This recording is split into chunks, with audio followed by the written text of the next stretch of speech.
Hey Ravens, welcome to the Ravens Knock. Coming up, what could a 20-month-old baby possibly do to cause his mother to hate him from his first breath? I want you to join us as we try to figure out why a mother threw her baby in the trash and simply just walked away. Please note that the contents of this recording may contain graphic material including death, torture, of every kind, and explicit language may be used. The opinions are of my own and may be offensive to some listeners. Right or wrong, they are my opinions. We all have them, and if you do not agree, then ignore them like an adult and move on. Listener discretion is strongly advised. Hey guys, welcome to the Raven Knocks. I'm your host, Amy. And this is Jamie. And today we have another sad story for you guys that involves a child. So if this is a trigger for you, you may want to just skip this episode. So I'll go ahead and get started. The FBI, along with the local sheriff's department, suited up and began a heartbreaking task. They were at a landfill, and they were looking for the remains of a small child. They were equipped with bone bags on their side, given fireman rakes, masks, and began the 5-week search. The child was 20-month-old Quentin, a very laid-back, sweet child who loved mac and cheese, Blimpie, and Bubbles. He loved running up to you and giving you a hug and kiss, and he loved everyone he met. Unfortunately, the one person who should not hesitate to move heaven and earth was the one person who hated him, and that was his mother. Leilani Simon had 3 children, Zane, which was her oldest and favorite, Quentin, of whom she despised, and a newborn named Sky. Leilani was a person who craved attention, especially male attention. She met her first boyfriend, Cody, and became pregnant with Zane at a young age.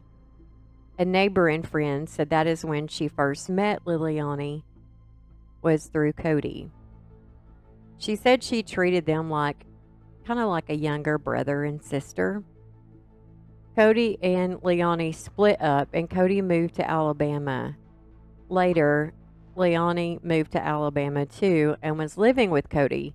But that didn't work out, so she moved back home and within walking distance from that neighbor's house.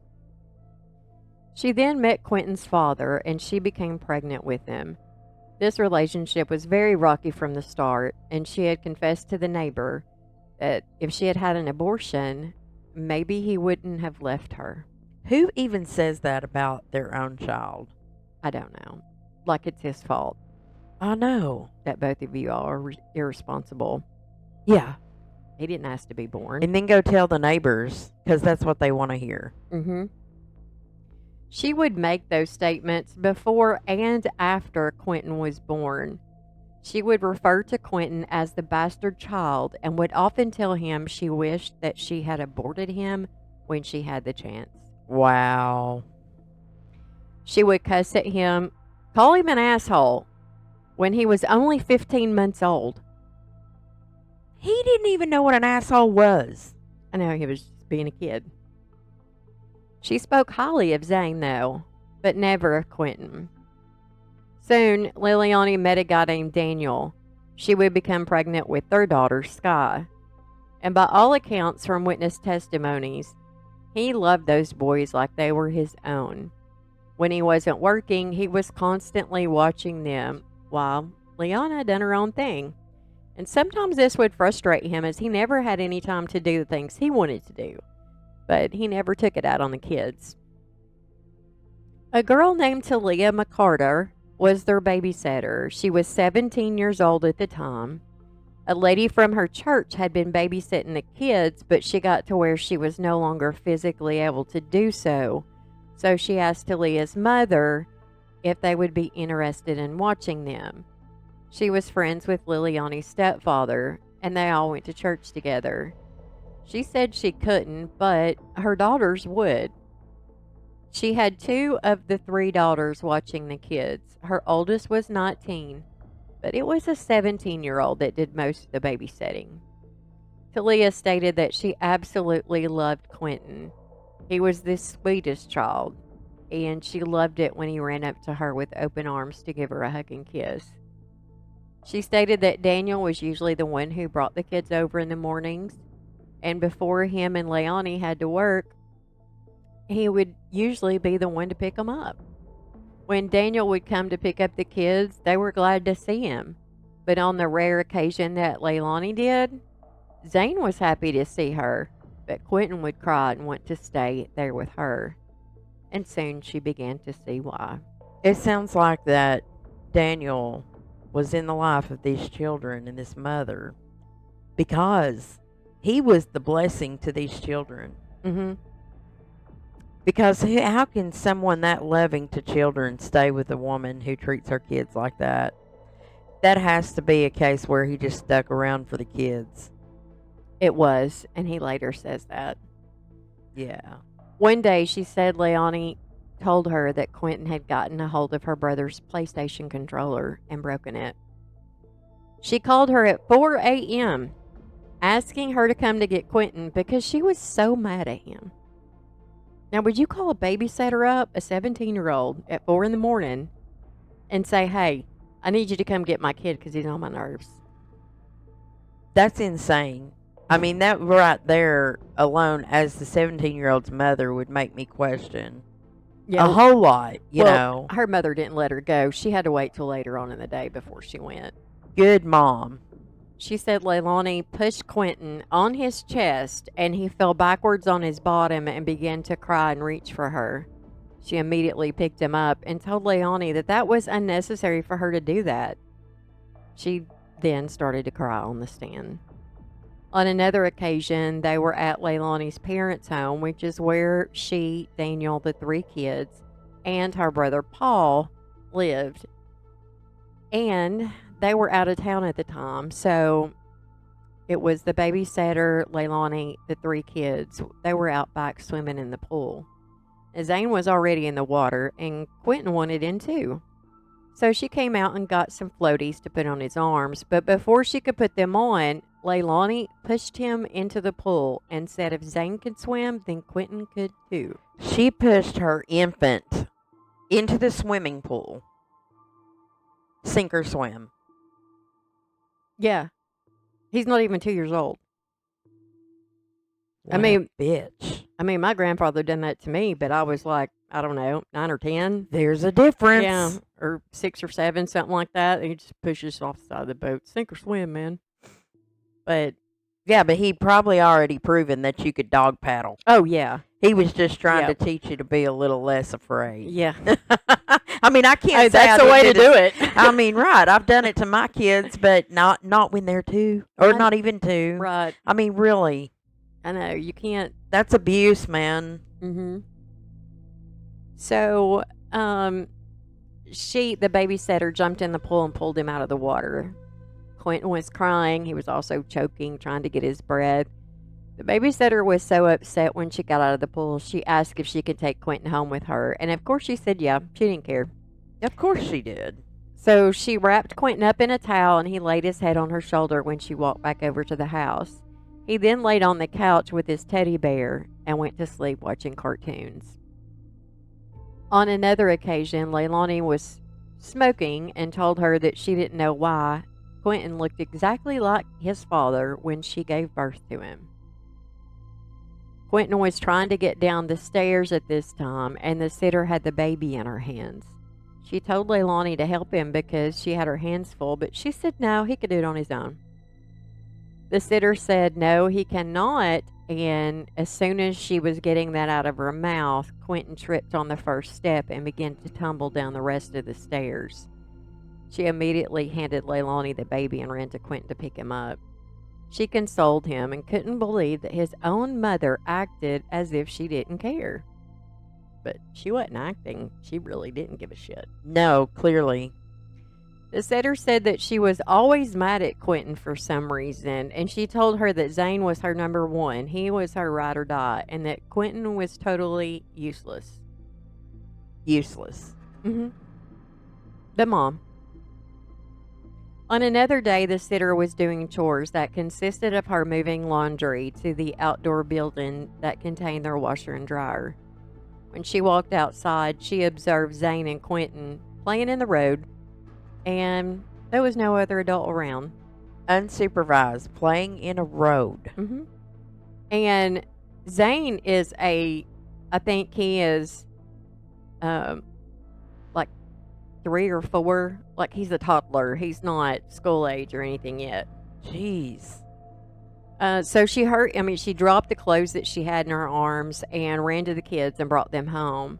And her mom was like, no, you take them over there, and let her know that her kids was, in the road. So she did, and she was pounding on the door. And finally, Leilani answered the door saying that she had been taking a nap. Who does that? Did you know where your kids were when you laid down? Why are the kids getting out of the house? Mm-hmm. I mean, how do they keep from calling CPS at this point? You'll find out. She told Leilani that she had found them playing in the road, and Leilani suddenly backhanded Quentin in the face, and he fell backwards, slamming his head against the concrete. Almost as if it was the smallest one's fault. He couldn't even open a door. Wow. Zane could open doors, but he couldn't open doors yet. But no, she just backhanded him like it was Well, first of all, she's the mother. She shouldn't have blamed either of the children. Right, they're just kids. They're going to do that. They're going to be mischievous and get into shit. The sitter immediately picked him up to console him, and Quentin was crying and pointing to her house. But Leilani wouldn't let her take him. She said that she hated Quentin because he looked just like his father, and she wished that she could love him, but she just couldn't. She admits it right there. Mm-hmm. What makes it worse is that Quentin was calling out for Danny, which is Daniel, and she was pissed at Daniel at the time. She said that Quentin would stay weeks with her and her mom, and during this time, Leilani never called to check on him. Wow. The babysitter's mother stated that Leilani never brought them any clothes, diapers, etc. for them, but she had bought some, and she also was telling Leilani's stepfather about this. She also discussed her concerns in the way that she treated Quentin. The mother was under the impression that DCS had already been involved, so she didn't feel the need to report it since it had already been reported. She said that Leilani and Daniel would pay her $30 to $40 here and there, but it was never consistent. She also noted the difference in the way Leilani treated Zane versus Quentin. She said one time she had gotten the kids a meal and she watched Leilani feed Zane, but she made Quentin wait until he was finished. Then she took whatever was left and gave it to Quentin. Like you do that to he's the smallest, and you make him wait as he watches his older brother get to eat. Wow. That's torturous for a small child. That's absolutely torturous. She said that Quentin often smelled of sour milk, he was dirty, and often had a soiled diaper. She would immediately give them a bath and put fresh clothes on him and feed him. And out of the blue, she gets a call early one morning from Daniel asking if they had saw Quentin because he was missing. She dropped what she was doing and went straight over to their house. She asked Leilani if she could go inside and help her look for him because, he's little, he likes to hide, but she said no. Then she asked where the police were, and they hadn't called them yet. She was like, for God's sake, call the police already. And so they did. And when the police arrived, she asked to take the kids to her house while they got this all sorted out. Leilani stated that she had had a toothache the day before, and her and Daniel had to leave work early so she could get the tooth pulled. Later that night, she needed some Orajel but didn't have any. She called the local gas station, and they didn't have any either, so she called up an old coworker who lived close by and asked her if she had any. She said she did, and they agreed to meet at the gas station beside Leilani's house. Before she met to get the Orgeil, though, she made a quick stop at 204, which was a drug dealer named Craig. And the 204 stands for the digits in his address. Interesting. Now, she said she didn't go to purchase any drugs from him, but she needed to pay off a debt. And it's odd because she sent him $80 on Cash App, which she could have done at home. Right. So does that make any sense to you? I mean, if you just had a tooth pulled and apparently you're in so much pain, would you feel like going to see the drug dealer just to pay him over the phone when you could have done that in your bed? I call bullshit. Hmm. And here's the thing. If you just got a tooth pulled, most likely you've gotten pain medication. Mm-hmm. Why do you need Orgeil? Don't know. While she was gone, her brother Paul comes home from working the second shift at the factory where he, Daniel, and Leilani all worked. He said Zane was in his race car bed, Quentin was in his playpen, saying Danny, because that was really the only thing he could say. And when he was asking Daniel where his sister went, he said that she had went to 204 and she would be back. And he was like, well, she called and asked me at work to bring her some minis, so here they are. And so he just went out of the room, went in the kitchen, got him something to drink, went upstairs, and went to bed. Now, Leilani admitted that when she got home, she had snorted a line of cocaine. She said cocaine makes her crazy. Oh, so let's do that on purpose. Yeah, she said that after she would snort it, she would go outside and smoke some marijuana as she was hurting so bad. She said that cocaine makes her impulsive and makes her very angry, which is why she isn't going to do it anymore. Oh, after the fact. Now, sometime after Quentin is asleep, Leilani kills him. She wraps him in a blanket, puts him into the Dodge Journey, and they were caught on camera as well as GPS driving by the gas station and into a trailer park. And she parks next to a dumpster and throws something away, drives off, comes back home, and goes to bed. Now, remember, Daniel's asleep. Right. You know, he went to sleep right as Paul went up and went to sleep. Leilani still hadn't came home then. So he sleeps all night. The next morning, Daniel tries to wake her up for work, but she's not getting up. This leaves Daniel frustrated because they're trying to save money to get their own place because her parents had given them a time limit on how long they could stay with him. So he sends a babysitter a message and tells her that the kids would be staying home with Leilani because she wasn't going to work that morning. He thought he shouldn't have to spend money on a sitter if she was going to be home. Makes sense. Yep. So he leaves the house and clocks in at the warehouse at 6:11 a.m. He receives a frantic call from Leilani about 9:15 a.m. stating that Quentin was gone. She said she had gotten up and noticed that the front door was open. So she closed the door and went to check on the kids when she found that Quentin was not in his pack and play and was nowhere to be found. Now, I want you to pay attention to these times. At 9:15, video shows Daniel running, like he was running, through the warehouse toward the parking lot. He blows by security, and that alerts his supervisor that just so happened to be walking in. So apparently, I don't know what they were doing in that factory, but apparently they had thefts, so you had to be checked by a supervisor before you left the building. And, you know, he just blows by running, you know. Right. So his manager stops him and asks him, why are you running in the warehouse, which was a safety violation? And why did you blow past security, which is another violation? Well, Daniel told him quickly what was going on. The supervisor testified that Daniel was in a real panic and he was crying and it was genuine.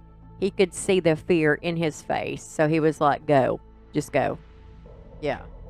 Once at the house, Daniel called the babysitter to see if, she had seen him. That is when, she comes over and they call the police. Now, Paul wakes up to find cops all the way around the house. He has no idea what's going on. He told the cops about what, he had observed the night before, and he described Quentin as a super loving child and was just an angel. He said that Zane was the handful and was constantly running around. He said the boys had a great relationship with Daniel, that Daniel loved them like they were his own, but complained to him about his sister. All three of them were taken down to the police station that turned out to be a 17-hour interview. He said he remembered how long it was because they were supposed to give him a pizza, and they did not. So he had to DoorDash a pizza to the police station and pay for it himself. Wow. He said he was still pissed about it, and the FBI still owed him a pizza. Well, I would too. I'd want my pizza. That's a long time. Oh, no kidding. And it's not like the FBI couldn't afford it. Bingo. He was so funny on the stand. Daniel would tell the police that he had met Leilani in May of 2020 through a social media dating site. Now, Daniel has long hair that's in dreads. He has multiple tattoos. He also has black fingernails. So, a lot of people would immediately assume if that you got your nails painted and you're a dude and you've got your hair in dreads and all this, that maybe he was a shady character. But that would be so far from the truth. The man broke on the stand. He said that Leilani drove to North Carolina to meet him, as this where his parents lived. She stayed the night and went back home. She eventually moved in with him and his parents, but her two boys were staying with her mother at the time. They both were living with his parents, and they both were working at the Love's truck stop and also later at a fast food restaurant. Oh, how we love Loves. Yes, they have clean restrooms, which is a whole lot more than I can say for the TA centers. Y'all need to get your life together, man. Yes. Get your bathrooms together. Yes. And it wasn't just one bathroom. Like, we gave them several chances, mainly because that was the only place to go. Mm-hmm. But every bathroom was nasty. Like, every one of them. It's almost like they had a policy, do not clean restrooms. Not to mention the TA restaurants inside of those, the upcharges. Oh, God, yeah. Yeah. So, just so y'all know, if you ever go into a TA travel center that has a restaurant in it, you can almost guarantee that you're going to probably pay double the price or close to it. We stopped at a TA that had a Popeyes chicken place in it. We were just going to grab that and get back on the road. A 3-piece tender meal with a drink, 2 sides, and 3-piece chicken tenders was going to be $17.99 per meal. Yep. Like, I like my chicken tenders, but not that much. but not that good. Mm-mm. Anyway. They then left North Carolina and came back home and moved in with her parents and her brother. That's when she became pregnant with her little girl named Sky. And they both worked at a warehouse along with her brother. He testified that he loved the boys with all of his heart. Zane was very energetic and was always bouncing around all over the place. He described Quentin as a chill kid. He was very laid back, very loving. Zane liked to talk a lot, and so did Quentin, but you didn't know what Quentin was saying. When talking about the children, Daniel's face would light up, and you would see his smile. You can just tell that he really loved those boys. He also got choked up several times when being questioned. Now, he admitted to drinking a lot and using some drugs when all this occurred. He said you had to drink or do something to live with her. And later, I watched a hidden video that the FBI had put in their hotel room. And yeah, I would probably need something a little stronger than Fireball or something to deal with that. Jesus. Mm.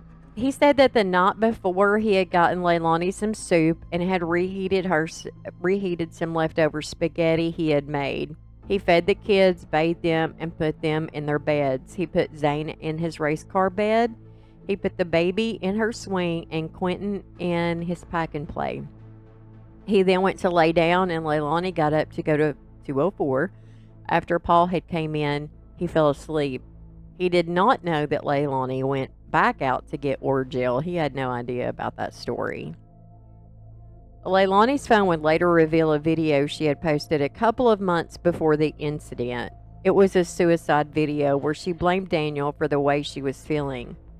She had sent him a text message saying, "I want to feel beautiful, not average. I want to be loved, not just liked. I want to be able to look at you and know that I'm the only one and there are not others out there." So this was before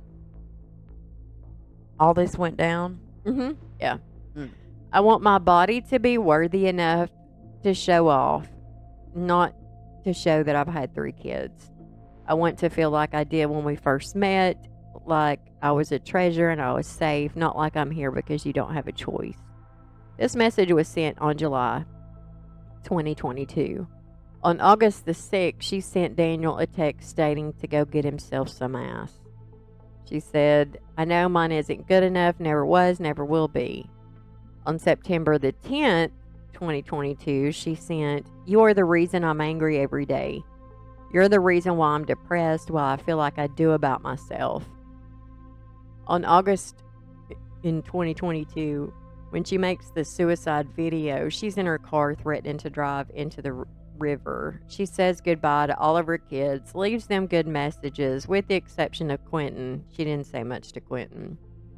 Her stepdad and her mom are still out of town, just so you guys know. And I'm assuming they might have a vacation home somewhere because they were out of town like throughout this whole thing. Wow. Now, Well, they had a pool in the backyard. They couldn't be that poor. True. Now, remember those times I told you to remember earlier. So, Leilani had called Daniel at work stating she couldn't find Quentin at 9:15.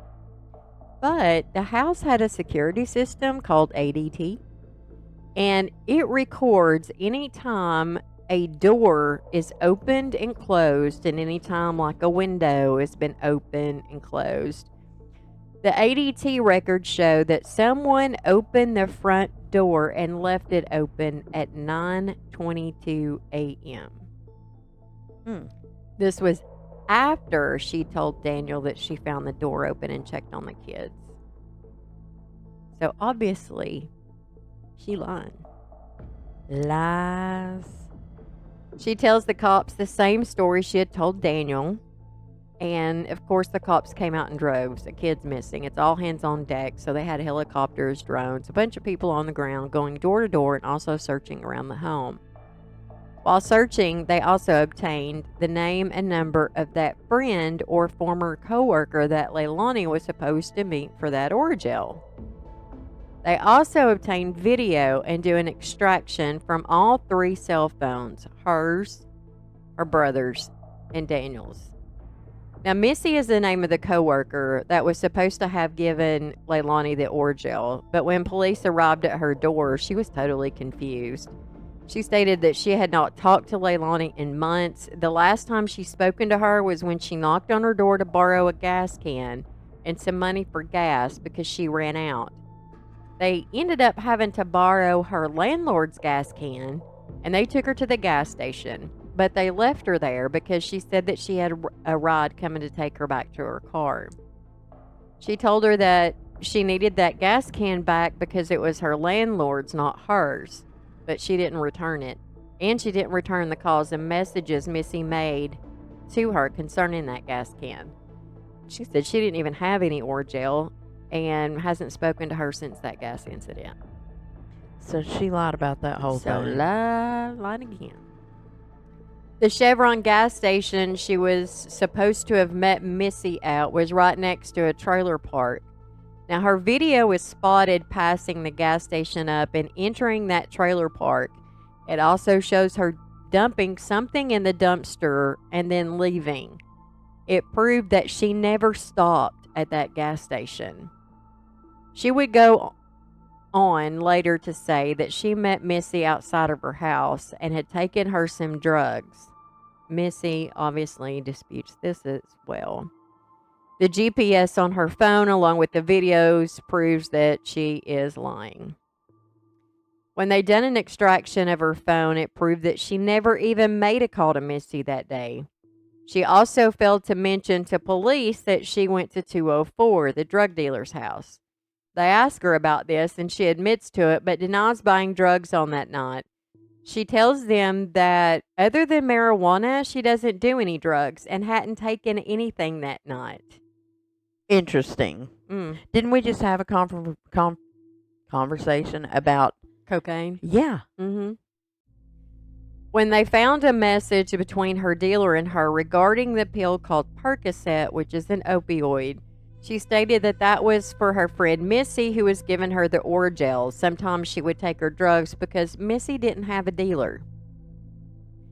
She said she thought that maybe Quentin's father could have came and kidnapped him. She gave him a county that he resided in, and they were able to check him out, but he was cleared. The detective stated that her demeanor was not consistent with a missing persons case.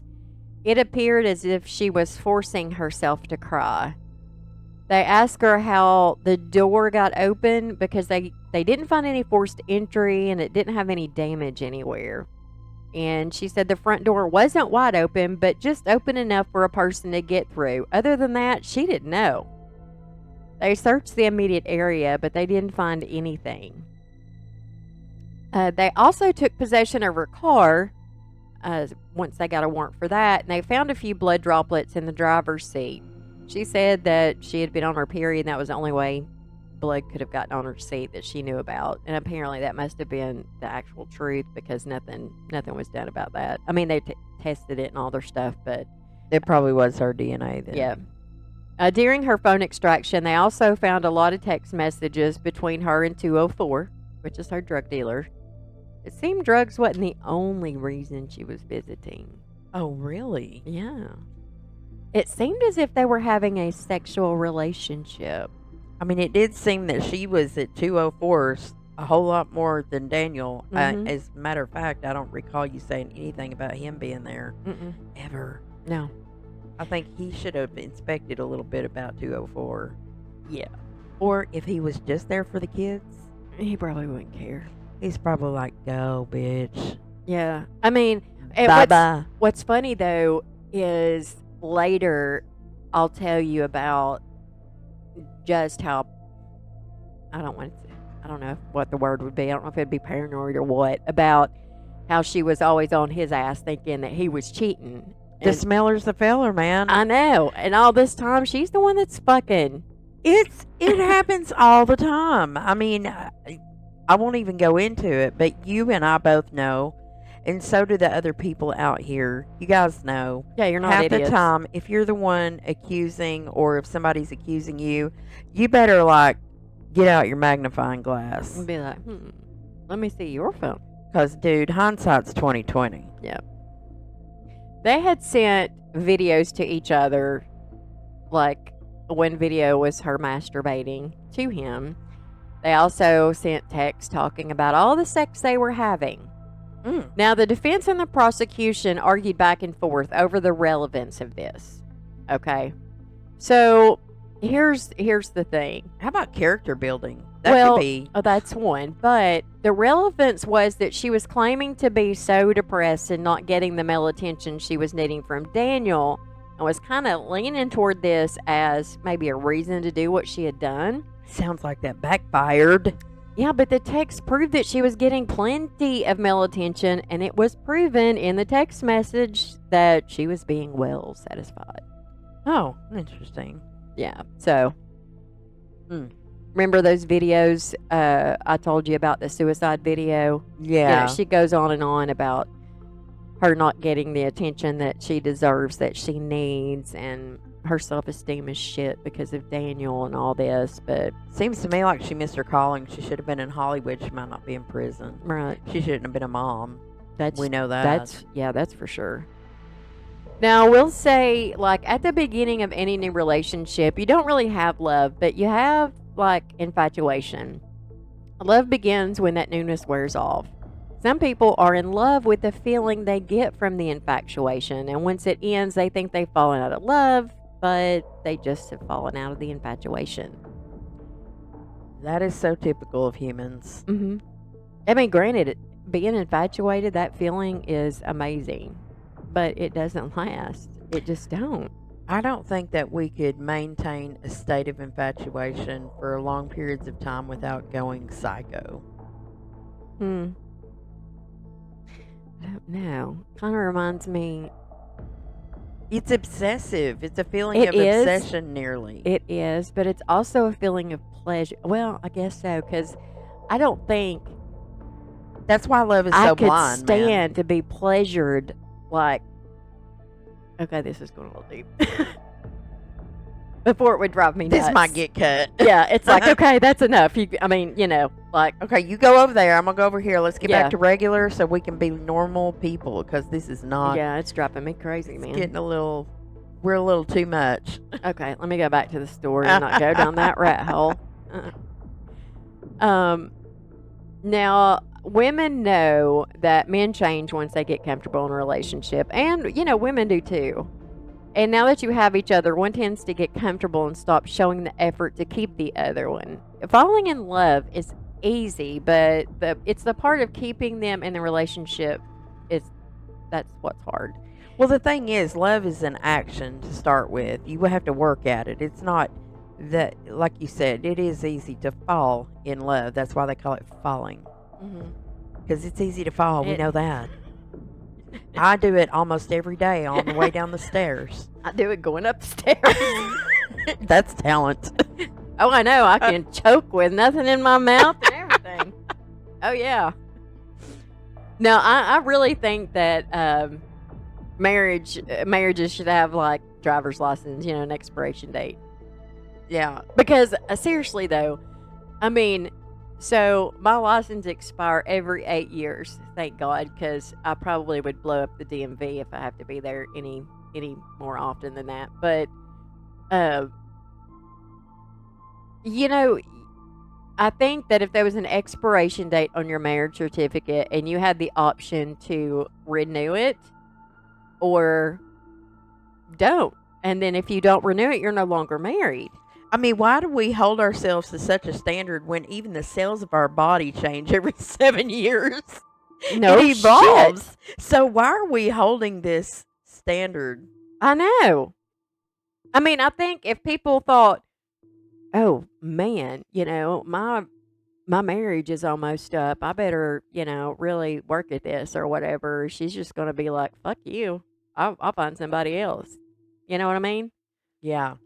But wouldn't it be kind of funny? Well, not funny, but funny. If it was time to renew y'all's relationship and y'all couldn't afford the renewal fee. We broke. I love you, honey, but my ass is broke, so I guess we're just going to have to live in sin for a little while until we can renew ourselves. Our families are going to roll over in their graves hearing us talk about this sanctity of marriage. But you know what I've learned? That traditions are religious belief systems upheld by the dead people from our past. Yeah, and I don't...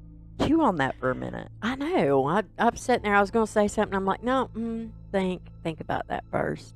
And we just keep copying what all the dead people are making Yeah, that's us the way. do. Yeah, it's kind of like that's the way you're raised. Just like that one time I thought the church covenant was in the Bible. And my dad was like, no, that's not in the Bible. And I'm like, well, why do we have it hanging up in the church? Like,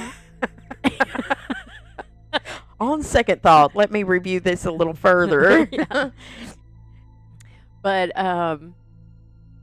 anyway, let me get back on topic here. When confronted with the police about the video footage of her not stopping at the gas station and going to the trailer park, guess what she said? What? It was wrong. If you could have saw the look on her face. Okay. She looked like somebody hit her in the face with a board. She's like, what? Yeah, the video evidence was wrong, but she was right. I mean, are you a complete dumbass? I want to meet the editor of that video if they inaccurately videoed physical things. I know that's and like it's going out. wrong. It's like going outside in the dark and saying it's daylight out here. It's like, what? What are you on? Maybe in Alaska, but Not here. Yeah. So they show her the video for everyone to see. video evidence is not a theory. It's I know, it's like DNA.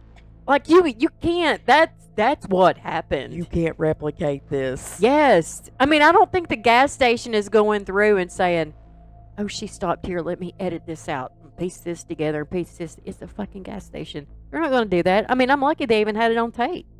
Right? We're lucky it's not dummy cameras. I know, because those. Detour thieves. Yeah, that aggravates me when there was like, "Oh, that camera's not working." You're like, bitch, please. I'm like, come on. We're in 2024. Everybody should have their shit rolling. Let me tell you, over, across the pond, y'all can tell me if it's UK or where. I don't love when a crime happens there, but when they're investigating a crime, they call it CCTV. Yeah. They're everywhere. Like, you can't walk down the road without being recorded. Because over there, they figured out that people are assholes. Yeah, it's like you can't really get away with nothing there because it's like, we've got you on video. By nature, the general public are assholes. Yeah, and to those people who say, well, that's a violation of my rights. Well, if you don't ever do anything wrong, you don't have to worry about anything. Exactly. But having somebody on tape is great until they say, oh, that's a lie. Yep. They also confronted her with the fact that Missy denied meeting her and hadn't seen her in months. Guess what she said to that? That ain't true. Yep, she was wrong. That she did meet with her, and we're supposed to believe her. She also done a web search on her phone and asked it a question. Is it common for a mother to have resentment or anger towards her child because of the child's father or another reason? So she, in a way, questioned her thought process behind the whole thing, but it kind of leads to the premeditation of what ends up unfolding. Mm-hmm. Yeah, because this happened on October 1st at 1:10 a.m. He was killed between the night of October 4th and 5th. So at 1 o'clock in the morning, she's ruminating on why she hates her kids so much. Mm-hmm. And then she's questioning the ethics of it. If you hated your child so much, why not take him and give him up? Give him up for adoption. Yeah. Because you got to love your kid enough to give them a different environment. Yeah, I mean, it's just like, for some reason I can't bond with this child. My other two are fine. My feelings for them are fine. But this child, I absolutely hate this child. So it would be better off if he was with another family versus me. You know what I'm saying? Of course, that would kind of require you to be responsible too, huh? Yeah, well, she goes to sleep and leaves all of her kids that she supposedly cares about in the street playing. Right. So. Now, the police bugged Daniel's phone, as well as the hotel room they were staying in while they completed their investigation. And Daniel was in full agreement with this. The wiretap lasted 3 months, and the hotel tap was between October 7th through the 9th. An FBI anthropologist testified that she was tasked with the job of determining the bones that were found in the landfill, if they were human bones or animal bones. She had received a bucket of bones. Now, the search team would empty their bag of bones that they had around their waist into a bucket to be taken across the street to be analyzed. All in all, she had made 4 paper bags that were going to be going back to the FBI lab for further testing. Bag 1 contained human tissue. Bag 2 consisted of bones. Bag 3 was a partial skull bone. And the 4th bag was a mixture of tissue and bones and perhaps a foot. She had gathered a left and right femur, which is the upper bone in your thigh, left and right tibia, which is your lower leg bone, a fibia, which is also your lower leg bone, a right humerus, which is your upper arm bone, part of the right ulna, and that's a bone that's in your forearm, kind of like on the thumb side.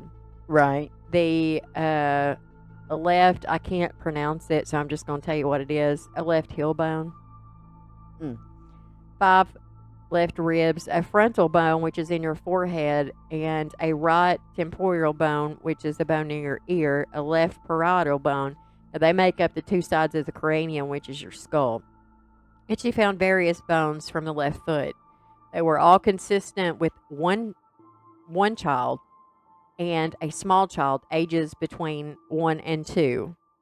She also observed trauma to the bones. So think of a child's bones like a new stick, which is kind of green. It's somewhat bendable. You know, you can bend it without it like snapping per se. Now think of a stick that is old. When you try to bend that stick, it'll just snap in half. And this is due to the moisture content. It's the same way when we talk about human bones. A child's bones are harder to break because they are still growing. They're a little bit flexible. The older we get, the more brittle our bones become.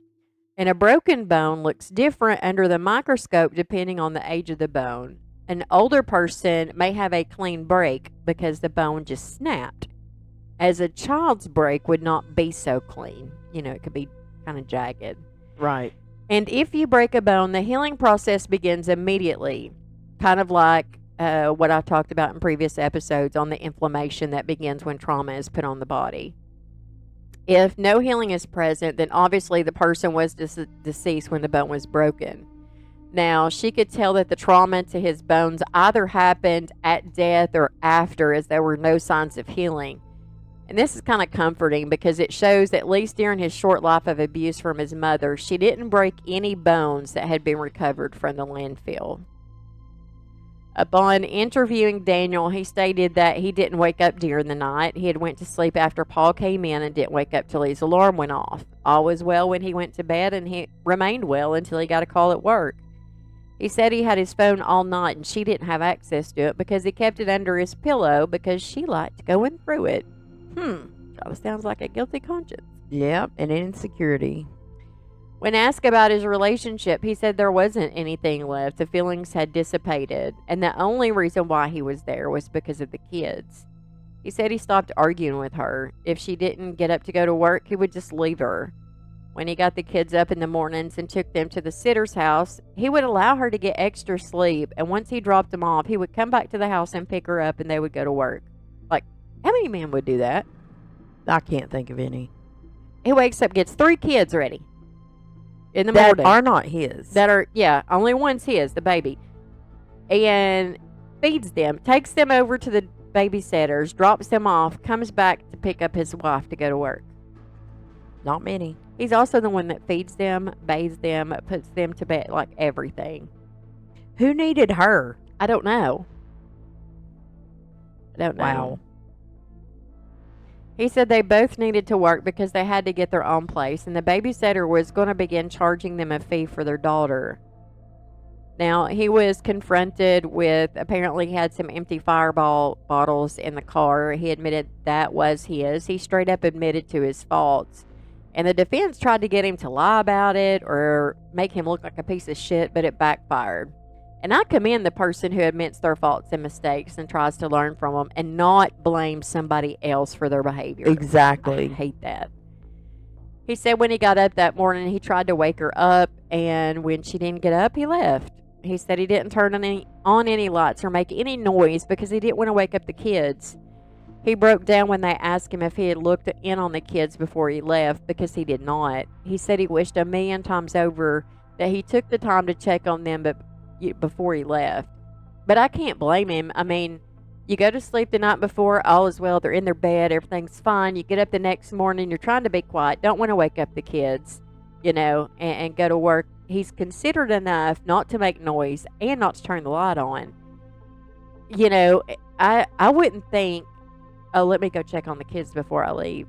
Right. I mean, the mother's laying there. Nothing happened in the middle of the night that you know of. Right. He's got work. I mean, yeah, he's and trying to do it's his a normal life. day to him, a normal night. Right.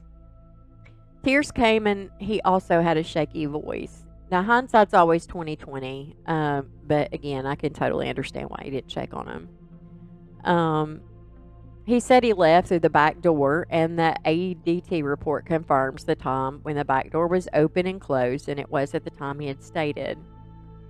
He said he second-guessed the Orgel story. He said they had Orgel at home. It was behind the mirror in the bathroom. He would try to get her to tell him the truth when they had been in the hotel, and she would just blow up on him, stating that he was on the FBI side, and she was so tired of being questioned about everything. And here we go. Wow. When she should be comforted and needed everyone's support. Oh, it's all about her. I honestly think she killed him to get rid of him. That's going to settle one of her issues. Yeah, I think so. And to get all that attention and stuff, that's going to be the second. Because that's what she desired. Yeah, I think you're right. He was also taken back when she said she had told the police that Quentin's dad sent her a message a week prior to that she didn't deserve having him. Well, that's true. She didn't deserve having him. No. But she had never told him that she had gotten a message from his father, and he thought that was unusual if he really did, in fact, contact her. Now, he was desperate to find Quentin, and he allowed the police and FBI to do whatever they could to help him. I would honestly hate to live with this lady. The way she blows up on him while he gently questions her, and he's just telling her that he's just trying to understand and make sure that he's doing everything he could to find him. But again, she would just blow up on him and just talk about, she needed support and attention and stuff. But I don't understand how you can hate a child that hasn't even celebrated their second birthday. No. It's her child. How can you hate your child? I don't know. I mean, how can you hate any 2-year-old? Exactly. She stuck with her story as she repeated the lies about the Orgel Daniel once again. So he asked her, why didn't you just use the Ambisol? And she said it didn't work, so she wanted to try the Orgel. Now that's strange because Ambisol has lidocaine as its active ingredient, which usually lasts about 35-40 minutes. Orgel's main ingredient is benzocaine, and it lasts, 15 minutes or something. Lidocaine is stronger than benzocaine, so you would think that the Amazon would work better than the Orgel. Either way, she had a tooth pulled. She had clearly been to a dentist. I'm sure she had pain medication. It's the point. And the fact that she's still trying to take up for herself. She's already caught. Right. She knows it. What's the point of her continuing? I don't know. At this point, That's what blows my mind about people that commit murder like that. Well, a lot of them are so narcissistic, they believe that they're smarter than everybody else. And they believe their own damn lies. So, he also asked her why she is so angry and defensive every time he asked her about Quentin's disappearance. She was like, I'm not. And he was like, you've never been this defensive before. She said it was because she was being asked the same questions over and over again. Well, if your story didn't change, or if the story lined up with the evidence, they wouldn't be asking you over and over again. No. But there's a problem. Your interview and your story doesn't match with the evidence that they have, which is pretty solid. It's a video. Yeah. And here's the thing. That's just what drags out this kind of stuff for so long. Deny, and then it's the burden of proof every time. Yep. Now, they were familiar with the trash at Azalea Trailer Park because that's where they would haul their garbage and dump it. They didn't go to, the regular landfill like normal people would do. They took it to that trailer park and just dumped it in their dumpster. A pediatrician testified that Quentin was healthy and was on task on his milestones, but she only saw him with his grandmother. She never met his mom before. And she reviewed his entire medical history, and he had no illnesses, diseases, or anything that would cause him death at 20 months. And once the police got the video showing that she was seen dumping something to that trash can in the middle of the night, they contacted the company who picked up their garbage, and they halted all trash getting dumped at that spot at the landfill. They went to the landfill to begin a search for Quentin, but by this time, he had 2 days' worth of compacted trash on top of him. But regardless, they were going to search for this baby and give him the proper burial that he deserved. When being questioned again about the incident, they informed her that they were looking in the landfill for Quentin, and they said that they were going to find him. And she said, well, he's not in a bag. This was before they told her they had found him, because they were still searching. They hadn't found him at this point. She also told the detective that she was going to get a memorial tattoo of him. When do you get a memorial tattoo? When they're dead. So how does she know he's dead when they don't? She incriminated herself. Yeah. Now, when the police told her mom and dad when they did find him, and her brother and Daniel, they all broke down in total anguish. They finally found him. Her mother said, wait, someone put my baby in the trash? Yep, they did. And it was your baby that put him there. Can't imagine being that mother, how brutal that had to feel. Oh, I know. I mean, that's like double pain. Yeah, you love your daughter. You also love your grandson. And you can't believe that you gave birth to a child who could do this. Who could do that, yeah. Now get this.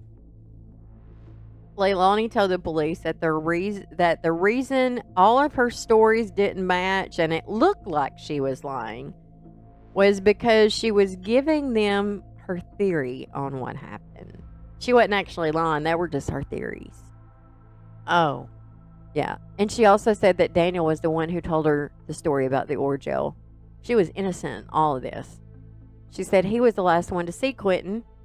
He texted the babysitter. He's the one that called the police, and he was the only one that had the keys to her car.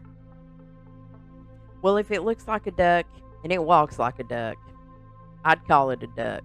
Mm-hmm. At the landfill, they did find Quentin. They found fragments of bone. They didn't find all of him, but it was enough to do testing to prove, using his DNA from his bones and the DNA from his father and Leilani, that it was in fact 20-month-old Quentin. God love his little heart. One officer broke down on the stand while she described finding a portion of Quentin's skull. Toxicology testing was also done, and it was negative. SIDS was ruled out due to his age, but they couldn't determine the cause of death, but the manner of death was homicide. When confronted with this, Leilani stated that she didn't remember going to the trailer park unless she was just dropping off some trash. So we never did find out what the cause of the baby's death was or how she did that. No. She'll go to her grave with that knowledge, I'm sure. Mm-hmm. Because she's lied this whole time. Yeah. Daniel and Paul stated they always took out the garbage in a truck. They never took trash out in her car. And she conflicted herself in the same interview, but you're supposed to believe her. When they asked if she could have killed him, she didn't say. She didn't deny it. When they told her that they believed that she killed him, threw him in the dumpster, again, she didn't deny it. They arrested her. Good. Now, the jury found her guilty on 14 counts of making false statements, guilty of malice murder, guilty on 2 counts of felony murder, and guilty for false reporting of a crime. I just wonder why they didn't charge her with abuse of a corpse. Because there was evidence of that. Yeah, they recovered him. But they don't have a cause of death. Well, you don't need one for abuse of a corpse. Basically, abuse of a corpse is getting rid of a body that is not, like, the legal proper way. Yeah. Well, the reason I said that is because that they've got a dead body. So, but how do they rule it a murder if they don't have the cause of death? Well, the fact that if the baby just died, the baby just dies. Sickness doesn't cause it to be put in a dumpster and be covered up. Yeah. And there was no medical reason for the child to be dead. Right. When the pediatrician looked over the records, there was no disease or anything that he had. that would maybe cause death later. I mean, you and I, I'm just saying it for hypothetical reasons. Right. Because somebody out there is going to use that technical thing, Yeah. you know, or would have used it. Like, how can you call it a murder if you don't have a cause If you of don't death? have a cause of death, yeah. It's just almost like, you can prove a murder without a body now, just How? by circumstantial evidence. Oh. The proof of life is not there. They haven't used their debit card. They haven't been seen. They haven't, used a phone. They haven't used their social security card. So it can be an assumption of death based on the knowledge. Yeah, you it's have. like circumstantial evidence. And sometimes I think in a lot of circumstantial cases that they're stronger in that than like this case. Yeah. Because no one saw her kill him. There was no like DNA or whatever to, in a knife or anything like that. She's not technically came out and admitted it. They've just caught her in statements disposing the saying baby things. And everything that she said was a lie. Yeah. I mean, she could have easily smothered that baby, and that's not going to show up on bones. No. I mean, if she choked him, it would, because, it would affect the hyoid bone, but not just smothering. Her slip up about the memorial tattoo and the timing of that was probably very critical to that. That and those videos. Yeah. Showing that she was lying, showing that, she put something in that trash can. And then that trash can got dumped at this particular site in this particular area. And when they went to search that particular area, that's where they found him. And the bones and DNA lined up. And yes, and it was him. So who else put him in that dumpster? Right. They've got her on video doing it. Yeah. And why would you throw a baby away if it just died of natural causes? Right. You know what I mean? Mm-hmm. So it wasn't until the judge had dismissed the jury when she began to show slight emotion. That's when tears streamed down her face. Probably because she knew she was fucked. Yeah, and probably likely just for her own. Mm-hmm. Now, she gets sentenced on November 21st, 2024. Excuse me, 2024. And when this happens, I will post an update to our website. That website is www.southernsassproductions.com. And I will let you know what she got. Now, she is facing life in prison.